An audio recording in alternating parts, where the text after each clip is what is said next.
Hi, I'm Rebecca, and this is a brief tutorial for Titibasana or Firefly pose. So assuming you're sufficiently warmed, you've done some hamstring and hip work, you've stretched out the wrists, and you've introduced a little bit of core work in your practice, you can come into a wide-legged forward fold at the top of the mat.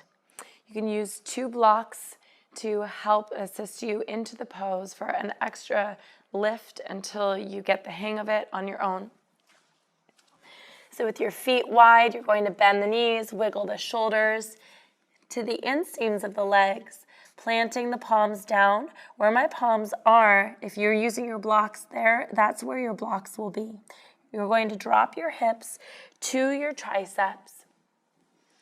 As much as possible, squeeze the shoulder blades together behind you. Press through the index finger and thumb to keep the chest lifted. With the hips down, fire up through the quadriceps, reaching through the toes. From here, the second variation of the pose is squeezing even more into the inseams of the legs, drawing up from the basin of the belly or your mula bandha.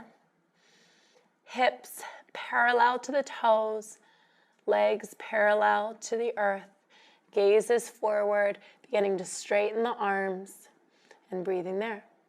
To come out of the pose, soften the knees, settle the hips back down, and just have fun playing with it. Continue to practice it, and it will develop. Thanks so much for tuning in.